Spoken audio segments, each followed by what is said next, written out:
What's up? What's up? What's up? What's going on, family? What's up, Elijah? Yo, Elijah, get in on this. I'm going to send you a link, Elijah, so that you can get in on this conversation. I got another guest that I'm about to bring up in just a second. But Elijah, it'd be dope to have your voice on here too. So text me, or actually, I'm gonna put it in this in the chat so that you can download that, Elijah, so that you can hop in on this conversation. What's up, Cass Money? It's good to see you in it. What's up, Scott? What's up, Michelle, Alan, Vincent? What's up, Vincent? You're gonna want to stay tuned, Vincent, because I got my man on here. We were at the concert together, so this is gonna get real good real quick. Today, right now, I was having a conversation with a really good brother of mine, and we talk almost every day about, because especially now because things are moving fast, right? But I want us to have a quick conversation around these protests that are taking place around the nation and what its implications are for Black people in particular, BIPOC people in general, and activist allies. But I also want to bring in the perspective here of a historical perspective. And is Black protest what we should be doing this way right now? Does that really benefit us, or are there other things and other lessons that we can be employing right now in this moment? So many of you who are tuned in here may or may not be from Denver. If you're from Denver, then you're going to know who I'm about to bring up right now, and to have this conversation. He just went live on his own platform to have this conversation, and I'm like, yeah, this is a conversation that we need to have, because lives can be lost with this. And both him and I have a very unique perspective. Me, because I've been a community organizer here for some time. My father was a community organizer here. Him, because he's been involved in some of the most difficult and dangerous organizing work that there is, which is gang organizing, right? And peace organizing amongst that group. So I'm glad that people are already starting to comment. I want to bring up my man T Rob so we can hop into this conversation and begin to have this conversation around Black organizing. What's up, T? How you doing, brother? Hey, man, it's all good. You and I were involved. We're having this conversation offline, and I'm like, yo, we got to hop into this conversation. But you just went live not too long ago, and I just wanted you to just reframe for the people what you were going live about, what you were talking about, and why this is such an important conversation that's for us to have right now, right this minute, today. Well, we had plans of having that demonstration last night, having a lot of people come, a lot of people support. As I talked to different organizers, this was everything that everybody wanted to do. After the events of last night, after the violence ended up happening, somebody ended up getting murdered on 15th and Broadway. People got ran over. The police sprayed rubber bullets and pepper spray. Things got a little bit disorganized for today. So we had shared information saying, come up to the Capitol today at noon. Black Lives Matter began to message at 2:00. Now there is a staggered time of when people should show. I seen another organizer say their group is coming at 4:00. So I felt that because things got disorganized after the events of last night, after the initial demonstration, that it will be smart and safe for myself to message to the community that we are not organized enough today for me to ask people to bring their kids down there, bring yourself down there. Especially if we can't get our time frames together. We're going to move. We need to move in unison. We need to move in an organized fashion. We are organizers, so since the time of noon has not been honored now is different times. I was just saying that because of the confusion of today after the events of last night, I'm not gonna put my name on bringing people down to the Capitol when I'm not in an organized fashion with my people. So let's talk about that, right? And specifically about disorganization, because disorganization is different than being unorganized, right? And so as an activist and as an organizer, a community organizer, that there's organization, there's unorganized, and then there's disorganized. And disorganized is the purposeful, and we saw this during the civil rights era. We saw this with the Black Panther Party. Disorganization is the purposeful undermining of Black unity, of Black moving and organization. This is something actually that you've experienced firsthand, both back when you were participating inside of the gangs, after you were as a peace organizer, and even recently as you still continue to engage in seeking to organize our people. Can you talk about disorganization and in relationship to what's taking place today in Minnesota, Blase Skippy?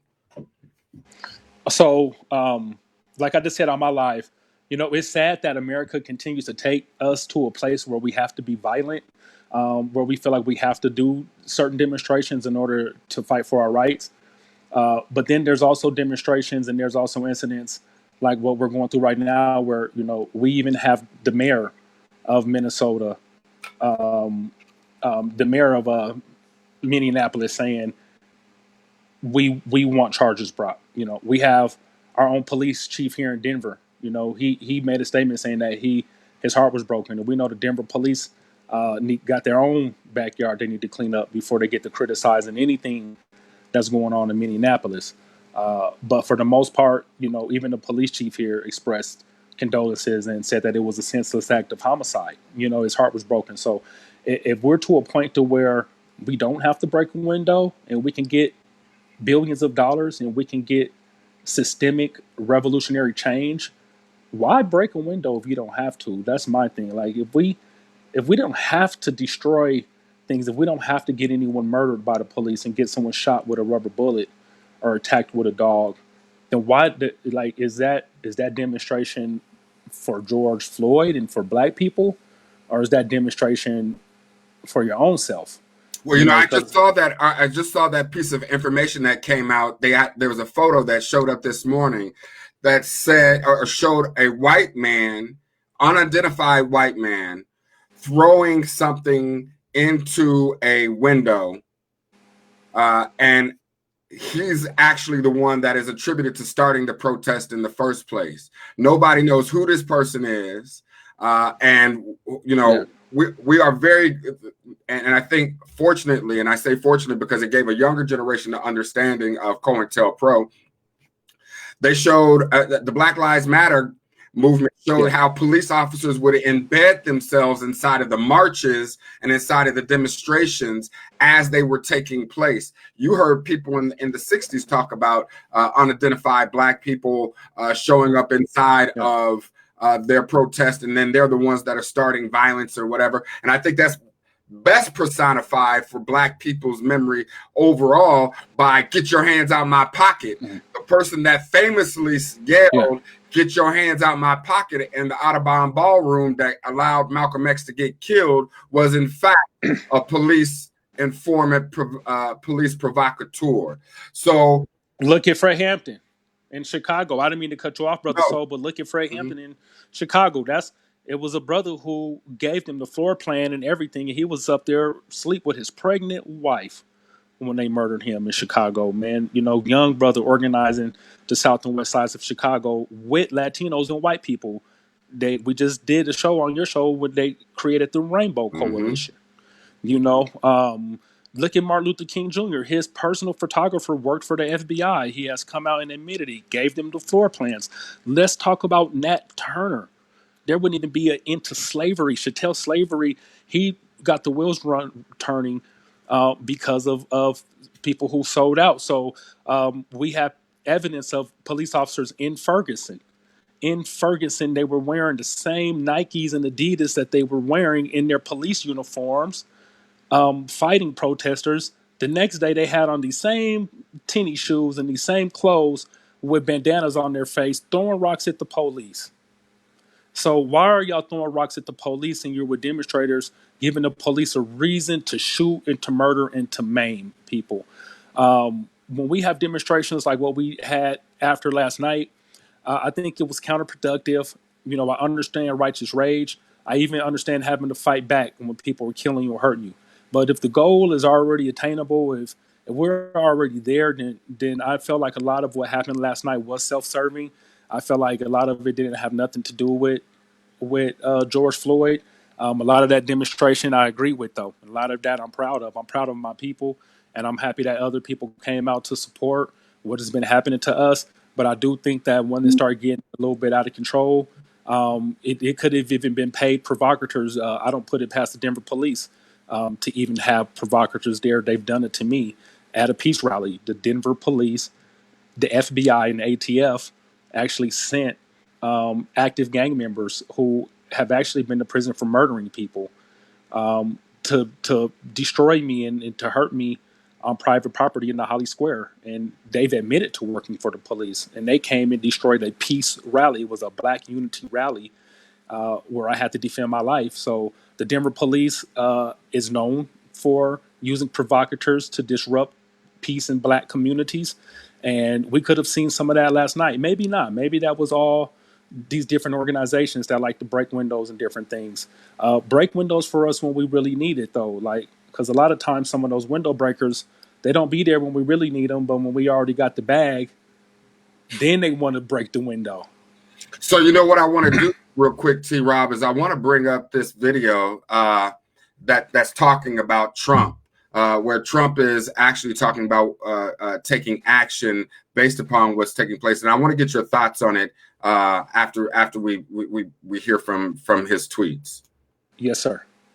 The top story, of course, anger. To the president's tweet, I think we need to deal with it. He tweeted just a short time ago, and I want to read the whole thing. He says, I can't stand back and watch this happen to a great American city, Minneapolis, a total lack of leadership. And then he makes it political. Either the very weak radical left mayor, Jacob Frey, gets together and brings the city under control, or I will send in the National Guard and get the job done right. As we've already said, the National Guard has already been ordered in, and not by the president. This is interesting too, part two. These thugs, that is a loaded word in the United States, are dishonouring the memory of George Floyd, and I won't let that happen. Just spoke to Governor Tim Walz, told him the military is with him. Any difficulty, we will assume control. And then again, an extraordinary line, when the looting starts, the shooting starts. The President of the United States. Brian, your thoughts? When the looting starts, the shooting starts. Yo, T, talk about that. So let me start here. Let's start with the Los Angeles rebellions, both of them. Okay, the Watts was considered the Watts riots, and let's talk about what happened in 1992 after the Rodney King verdicts. I consider those rebellions. Okay, you know, the police in Los Angeles. If you know anything about Denver police, they get trained by LAPD. They go off the same playbook. Okay. And the LAPD are worse than Denver DPD. I'm gonna just say that. And DPD is a murderous, racist organization. Okay, that was needed for that time. Now, what we've kind of found out is happening is we just talked about in Ferguson. If there's evidence that police officers were starting riots, paid police officers, then that means that they have the backing of the president of the United States now to hurt more people of color, hurt more poor people because of what's now going to be pretty much considered unnecessary activity. So if you are breaking windows, if you are doing that, especially if you're not a person of color who's really doing it because you care about Black Lives Matter, then what you're really doing is an act of getting people of color hurt and getting us thwarted in our efforts to really get justice. Because right now, what I think is really particular, though, that I want you to talk about is that you have a unidentified white person who started the riot in Minneapolis. Yes. Now you have a president who seems to be itching to solidify his base with how hard he can be on quote unquote disorder and people who he feels are not acting in accordance to the way that he would have them act. It almost seems like a setup for him to score political points, while at the same time injuring, imprisoning, and squashing righteous anger and rebellion over systemic killings and injurings of Black men. So, let's talk about this also too. We've also proven that lowering violence lowers police employment. It's just like construction. If there's no houses to build, you're laid off, buddy. I don't know where you're gonna work. Go work at Starbucks. Go do something, but we don't employ you anymore. It's not our responsibility to take care of a grown man or a grown woman once we lay you off. When Denver went from 60 or 70 homicides a year, when we took it down to 12 homicides for a few years, there was no reason to be getting federal grants for gang homicides if we hardly had any. There's no reason to be getting tens of millions of dollars from the federal government for softball games, new billy clubs, new boots, new tires for the car if they're not screeching to homicide reports and tearing the cars up, getting to homicides. Violence employs the police. You can yell at somebody. If they call the police, the fire department's coming. About 10 of them showing up. This is employment for mainly white men and women. A few blacks, a few Latinos, a couple Asians. 25 police people coming. The EMTs are coming. 8 police cars are coming. We got about 17 white folks getting employed and 3 black and Latino people getting employed for every police call when 20 people show up. When these type of incidents happen, I think there is a plan to make sure that middle America, which is mainly white America, who do have the majority of the votes, who do hold most of America's millions of dollars in resources. If you run a nonprofit and you preach, let's get away from these foundation dollars. Who you gonna go get some money from? I know we all talking about Black Lives Matter. Take it from somebody who's raised millions of dollars. You're gonna have to tap into middle white America. What middle white America doesn't understand is, if y'all didn't have to burn down the car, why'd y'all do it, man? You already have my bag. I was already ready to give you $10,000. Then you blew the car up for nothing. I'm just being honest with y'all. Let's start talking sensible, not with a bunch of black activists talk, because I'm really a black activist and organizer. Let's get to this bag. Let's get to Black Lives really mattering. It's going to take resources. It's going to take allies, y'all. If you don't like what I'm saying, then you don't have to. Everybody, I know from LA to Denver, got white friends. I know friends of mine in Watts that got more white friends than I got. Every white person on earth, unless you are dirt poor somewhere, you've benefited from racism, okay? That's to be understood. But I'm talking to my black and brown allies right now. There's a whole lot of white people who don't want to see us getting slaughtered in the streets, okay? And that's facts, and we know that. A lot of y'all are married to white women, married to white men. You have white mothers, white fathers, and you're black. So let's say that. When we have disorganized confusion in our protesting, when we have unnecessary violence, it cuts us off from mainstream America, who we need to say we're all in unison about Black Lives Mattering. So when they make us... Yeah, no, and I hear you. And this is what makes it all the more confusing for me.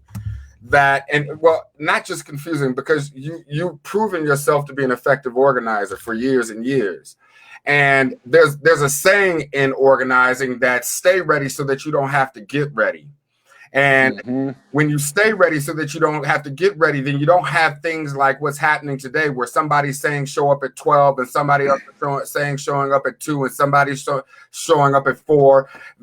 You know, in fact, I have it on my hat. It says organize, because we're supposed to be organizing all the time, and not just organizing when somebody gets shot or when somebody gets hurt or when there's something that we don't like. Then all of a sudden we pop up and then we roll down in the middle into the belly of the beast without any type of organization, any type of strategy, and any type of plan. And that seems to be why you're saying that today you called a timeout on whether you're going to roll downtown, based upon where you're already seeing that the police are really, really ready to take this, to elevate this issue. Is that a correct reading? Is that the way that you would read the situation? Absolutely. You know, I'm down for the demonstration. I mean, I'm down to where if we're forced to, hey, if we do got to break something, I'm down for that too. I don't think I'm not if it has to happen. But if it does not have to happen, and if the police are already in control of the area, the police been down there since 6 o'clock this morning. They probably stayed all night, and we're not even in unison. We can't even march in one unified fashion to protect ourselves as a crowd and to have positive messaging and to have it under control. If we can't command the space properly, then we are not honoring the memory of George Floyd. We're making it seem like he's some brother who deserved to get killed because look at who speaks for him. Look at who stands for him. So if we're forced to make America, if we're forced to burn it down, then hey, that's what it is. If that's what you have to do, but if you don't have to do it, which in this situation, I think that it's not necessary at this time, then why do it? So that brings up my question to you then, T. Rob. We know that you have been seeking to organize within the Black community specifically, but even greater brown community and white ally community. You've also been seeking to engage these communities in organizing work with the Black Initiative. And yet, when you do that, you don't end up with 10,000 people downtown or showing up to your office or in your inbox like, yo, let's organize ourselves beforehand. But then when something like this pops off, now people are just willing to go willy-nilly into the belly of the beast. And let me preface, I think that just like you, I agree that there is a place for organizing. I mean, a place for demonstration. I think there's a place for disruption. I'm not knocking the tactics. What I'm saying is that these tactics don't seem to be tied to a strategy, an overall strategy for Black liberation, for brown liberation, for white, poor people's liberation. And that's what I find very unsettling about people, us encouraging our community just to show up to a protest when we're unorganized, where our actions aren't connected to a strategy. Yeah. What do we think the outcome is really going to be, or do we care? Somebody could have got their whole head shot off last night. Somebody ended up getting killed. Somebody got killed last night, down there. I just seen Taj. I seen he did a hashtag, effective tactics. That's exactly it. That says it all, Taj. Like, is it effective? Is it going to get Black people to that next level? If burning it down if that's what it takes, and they forced us to be there, then that's what it takes. If not burning it down is actually going to get us there, then let's do that. Like, let's do what it's going to take to really get us to a better place. I'm all for that. Whatever it takes. If we need to debate, if we need to Facebook argue, then let's do that. If we need to use memes, let's do whatever we need to do to get us to a better place. Right now, after what happened last night, I don't think we need to do any more of that. We don't need to see no more of that type of activity. That's not getting us to a better place. And I don't mean to interrupt you, but it was like 4 demonstrations planned, right? Yeah. So it was actually 5 in total. So now everything is a little bit discombobulated and disorganized. And let's say this, like, that's the goal. That's the goal of them and they. We always say they do this. They are racist. They do this. So, their goal is to have us sick. Is to have us separated. Everybody in the house, 6 feet apart, all of that. You know how I feel about COVID. Even if it was a natural virus that got released through eating the bat soup in Wuhan, now it's been weaponized against people of color and poor people. So, they want us sick. They want us separated. They want us disorganized. That is the whole point of provocateurs.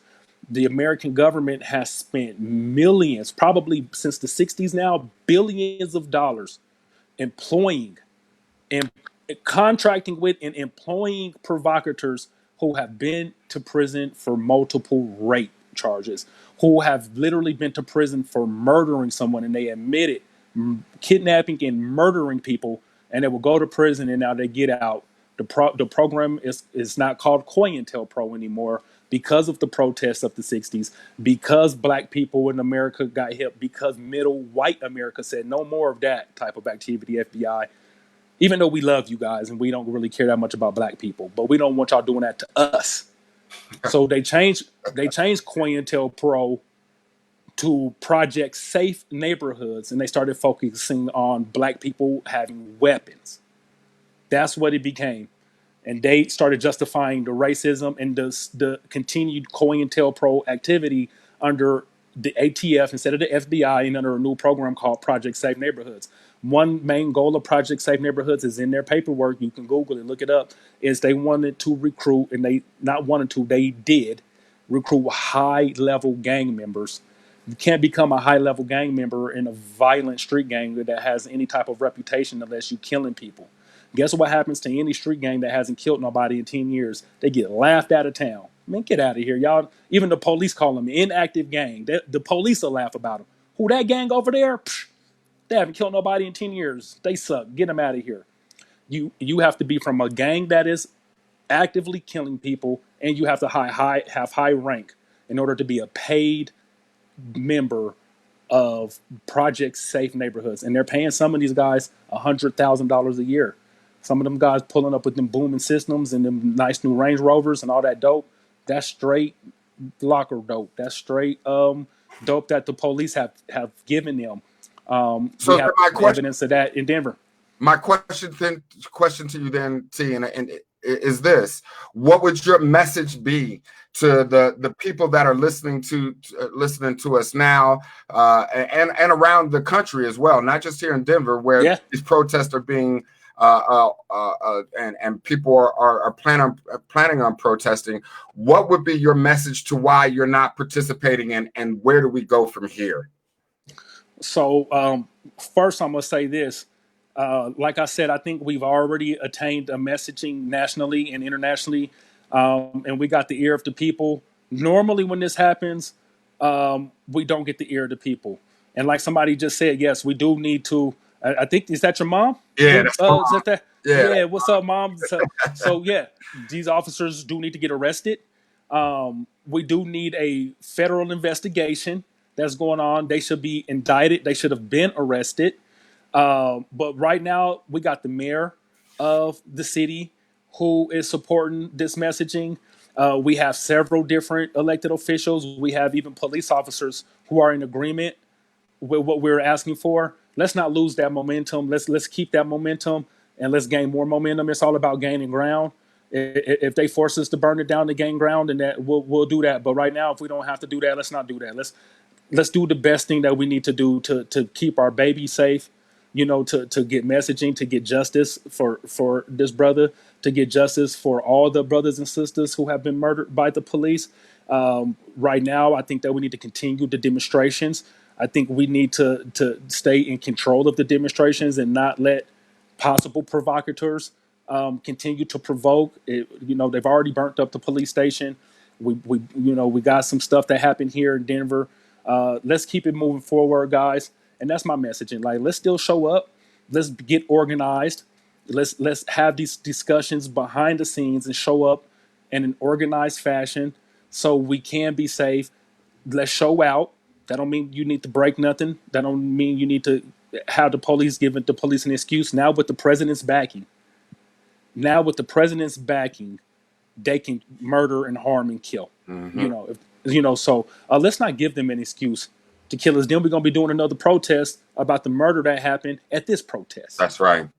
You're absolutely right. And it keeps us chasing our tails, which is a good segue into, and then I'll let you go and let our people go about their day today. I just wanted to, because this is breaking news, it's happening as we speak. I just thought it was really important to hop on here real quick. So those of you who are listening, you're tuned in to the Rage Podcast with me, your host, H Soul. I'm speaking with a community organizer extraordinaire out of Denver, Colorado, Terrence Roberts, also known as T-Rob, about the science and the traps that are involved inside of Black protest. Terrence, I had this thought, and I want to ask people inside who are watching us to give some feedback on this as well.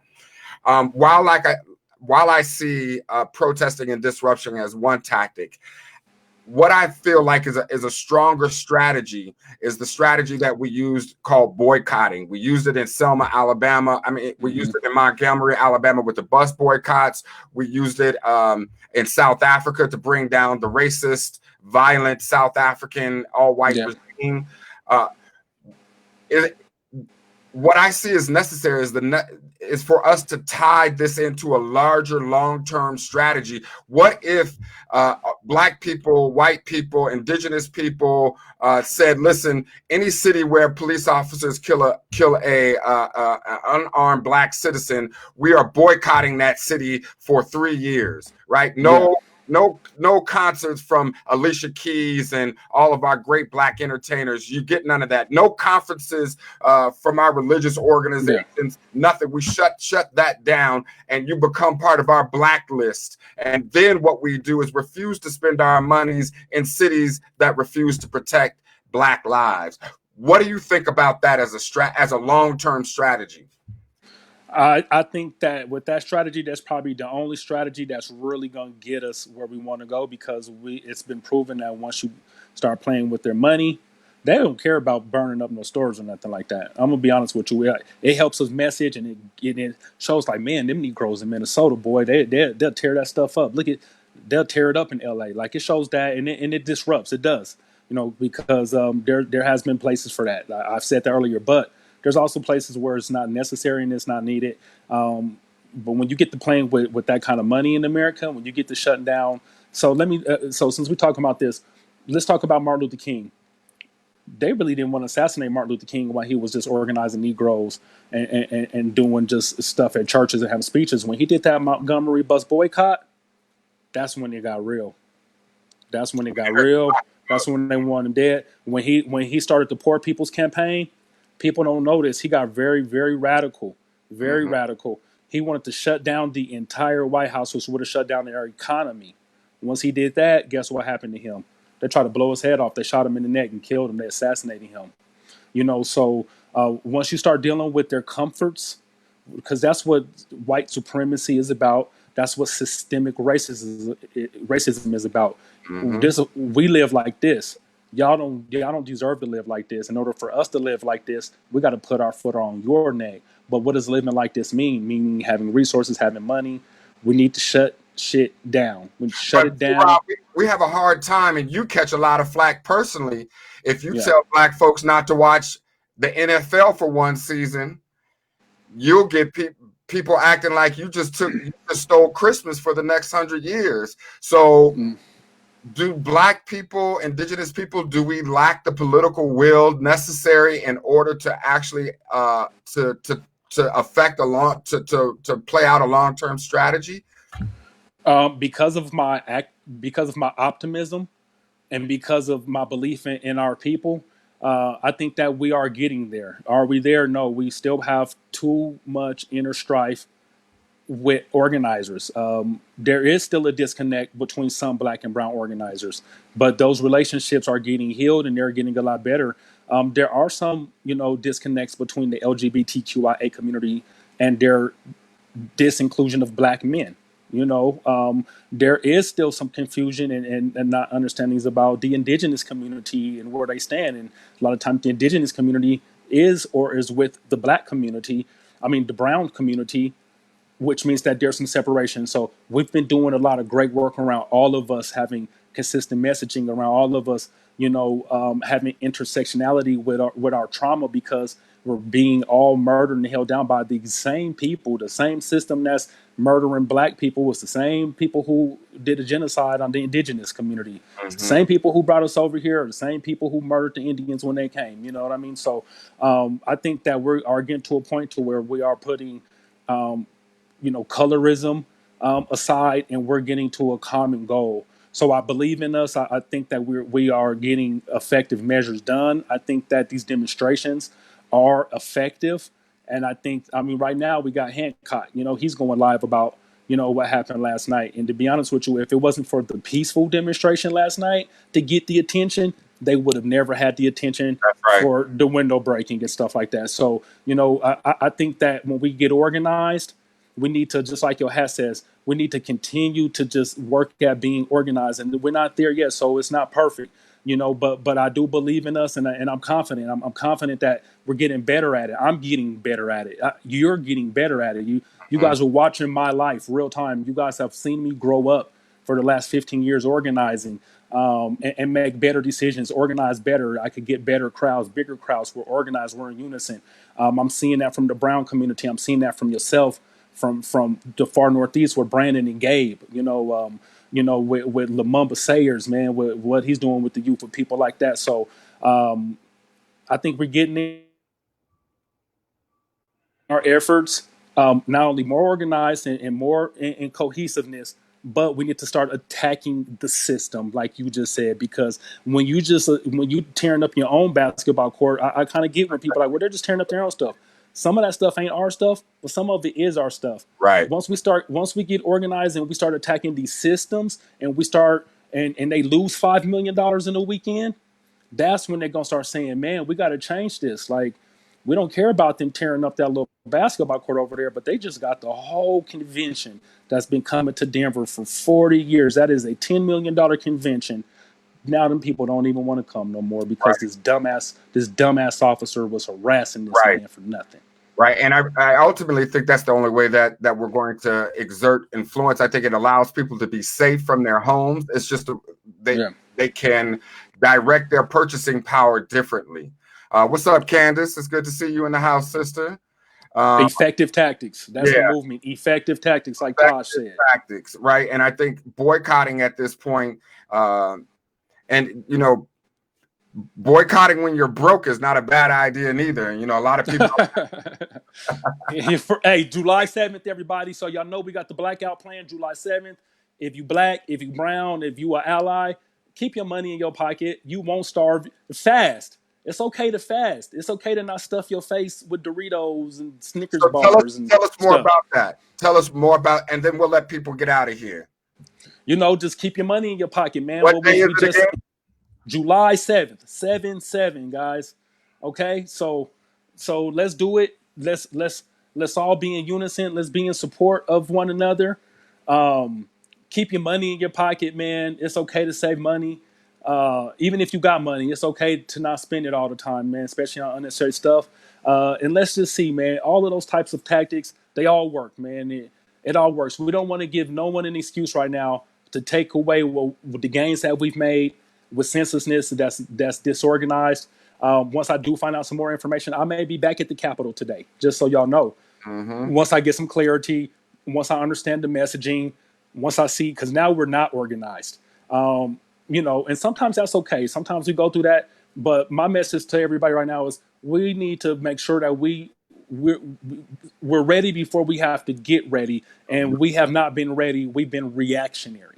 And so, and on that note, Sister Candace Bailey just made a statement which underlines everything that I've been saying and what you've been saying. I posted it up so people can see. Yeah. She said, where was all this community support, or where? And that's a rhetorical question, because you and I were both there for Elijah McClain. In fact, I think the local media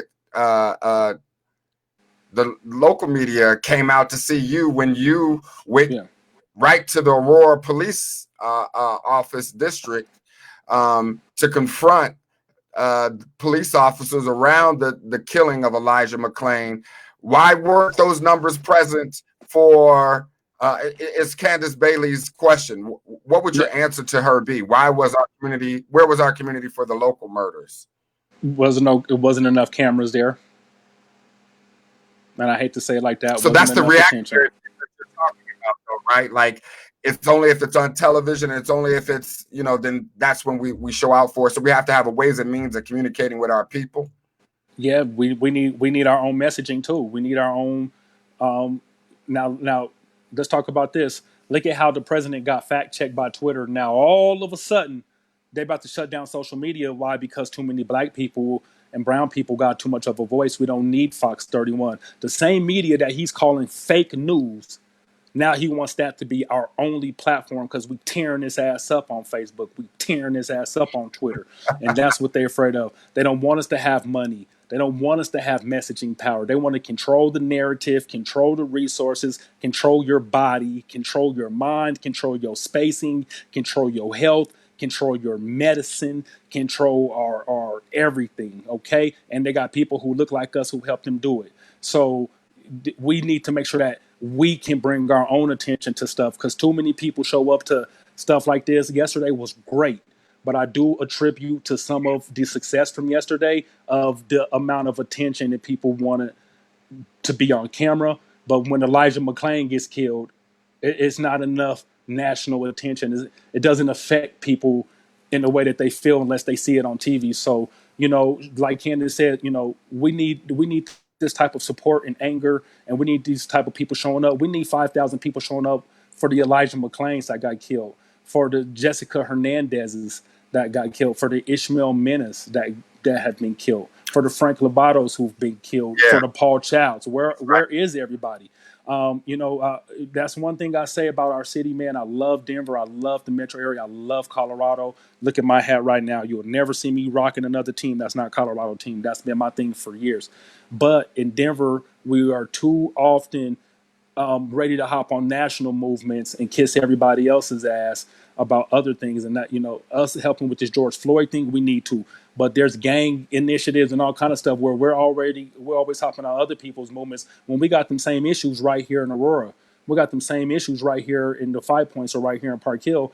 We can't get 10 people sometimes to show up for that, but let something else go on somewhere else, or let somebody in LA be dancing about it. And man, did you see that? That's what we're about to do. Like, no, let's do it because it happened to your own cousin. This happened to your own cousin in Montbello.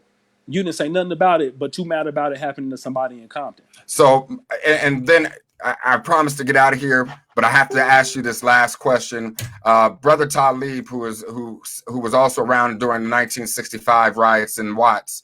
Yeah. What's up, Brother Talib? Yeah. He always has this statement that says qualify your network. And what he means by that, or what is meant by qualify your network, is you have to be careful with who you're going out and protesting and activating. I told you yesterday when you told me you was going down there, I told you I had concerns about you, right? Yeah. Because of who's around you, right? Like usually you roll solo to places, and that's cool. But when something jumps off, I'm concerned that they're not people who actually, that your network has not been qualified around you so that you're safe.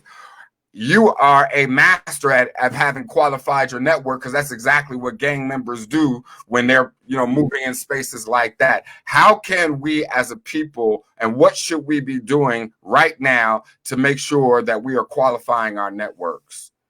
Man, I'm gonna say this, and this has caused me much grief in my life from even my own people.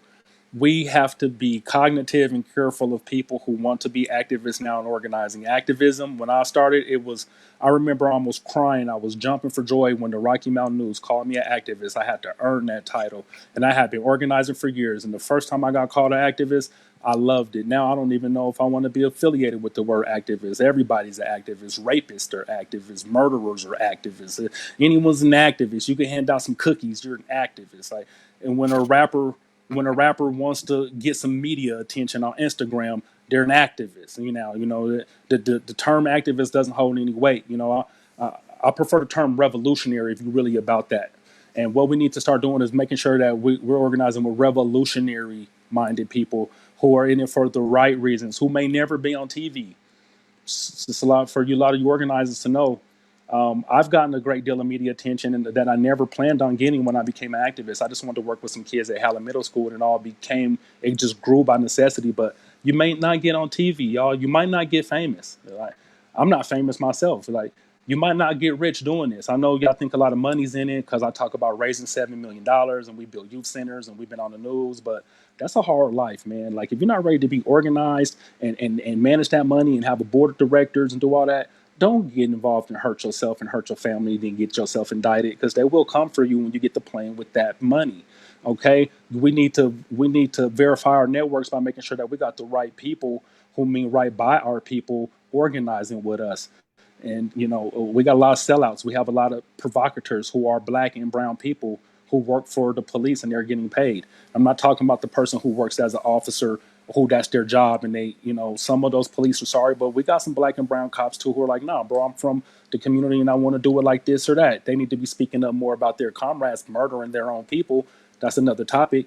But you want to qualify your network, make sure you have qualified people in your network, even gang members. When you go to the penitentiary, they'll even say, show us your paperwork, bro. Qualify. We don't even know who we got. Gang members I say this all the time, gang members are more qualified, more organized than organizers. That's right.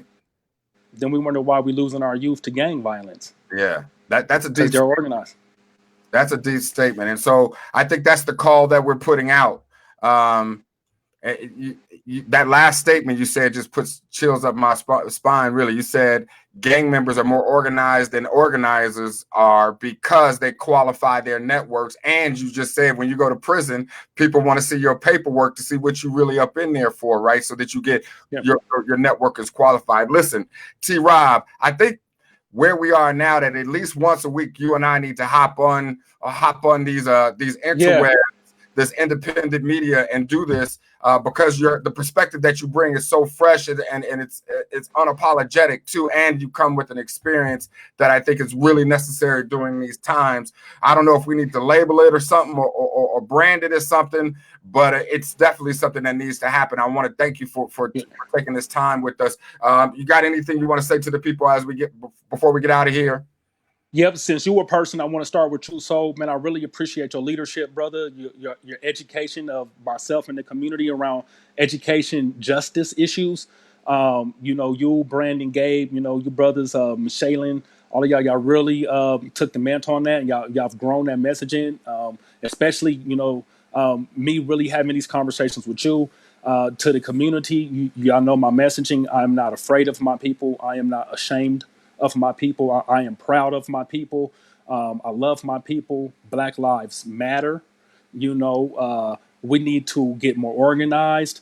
And even if we disagree with each other, we need to learn how to disagree in respectful ways and loving ways. We don't all have to be Christians. We don't all have to be Muslims. We don't all have to be tall and skinny. We don't all have to be short and plump. We don't all have to be light-skinned. We don't all have to be dark-skinned. We don't all have to be forceful fighters. We all are different people, and if we really love each other, and if we really care about Black Lives Mattering, quit acting like you're more mad about the police killing somebody than quit acting like you're mad about the police killing somebody, but you can't love your own brother because you had a disagreement on Facebook. Wow. That don't make no sense. Wow. That's fake. That's my message to the community. Even if we don't all agree 100%, let's love each other, man. Let's get organized. Let's get unified. And let's stop saying it. Let's stop playing it. And let's do it. I'm down for that. Even if you disagree with me, let me know. If I'm messaging something publicly that's wrong, tap in with me. Talk to me. Don't call me stupid. Don't exclude me from decision-making processes. Because I represent a certain demographic of people. Educate me. Show me some love. And I'm talking about this with myself. That's my message to the community, man. Love, love, love. It's gonna put us above. That's it. And it sounds corny to corny people, but if you a real one, you can't even ask any Crip why they became a Crip or a Blood. I guarantee you watching videos, they gonna say that's where the love was. That's where I knew I could leave my abusive home, where they slamming cabinets and yelling and screaming. And I could go to the corner, and them brothers is gonna compliment my shoes. Mm-hmm. They're gonna say, "Where'd you get that blue jacket from, man? That looks good on you. Where'd you get that red hat, bro? That thing looks good on you, man. It just brings you the good side out of you. If that's where kids is getting the love from, then don't be surprised when they run around here with red and blue bandanas in their pocket. And once them people get control of your kids, ain't no telling what they might do. So." That's it, man. Let's just get more organized with each other, and let's understand our differences better, y'all. And still move in unison, even if we don't always agree. We still got to come together. Listen, T. Rob, again, brother, thank you for this, and really, let's do this on a regular, man. I think now is the time for us to be checking in with brothers like yourself who have been on the front lines and still have a fresh perspective and is working towards unity. I appreciate you taking this time, fam. Hey, thanks for sharing your network with me, man. You've grown a great network of real people, of real solution-based and intelligent-minded people. So I appreciate the platform, That's what's up. and I appreciate everybody taking the time to listen to me. So people have asked how they could get in contact with Terrence. You can follow him on his Facebook page. That's Terrence Roberts. The truth is he's not hard to find. I don't know if he has any more space for friends on his Facebook, but you could definitely follow him there, no matter what. Also, be sure to tune in on Tuesday where we have Dr. Cheryl Matthias, which we're going to be talking about some very deep issues around where do white people fit in during this point? And I think Terrence has made a very good point that if you look at all of our movements, they've always been multicultural, multiracial, multi-generational movements. And so Black Lives does not mean to exclude our white accomplices who are involved inside of that process. And so Dr. Cheryl Matthias is going to teach us and talk to us about how do we qualify our network with white allies and accomplices, and I think that's important too. I want to thank everybody for who tuned in to this. I want to give shouts out to my mom, who I see that came through and to check on our baby boy, on our son. I want to give shouts out to Minister George Roberts, who's actually T. Rob's father, who came through to check us out. Thank you for doing that as well. I want to there's a whole bunch of you on here who I love and respect so much. I want to say what's up to my man Dominique Wortham, East High graduate. East High is in the house. I want to say what's up to Miriam, brother Talib. Thank you for coming through. Michelle, also who I met through being an East High graduate. Lynette, see you too, sister Cinnamon. Thank you all, Candace. Brown, Nasia, thank you all for coming out. I really do appreciate it. Stay tuned to this as the Righteous Rage Network will continue to bring you more information, more interviews, as things are transpiring so that we can have courageous, educated conversations about what's taking place on the ground. And so on that note, I believe in the words of our sister Asada, we must love and protect one another. We have nothing to lose but our change. This is H. Soul on behalf of the Rage Network and the Righteous Rage Institute saying, I'm out. Peace.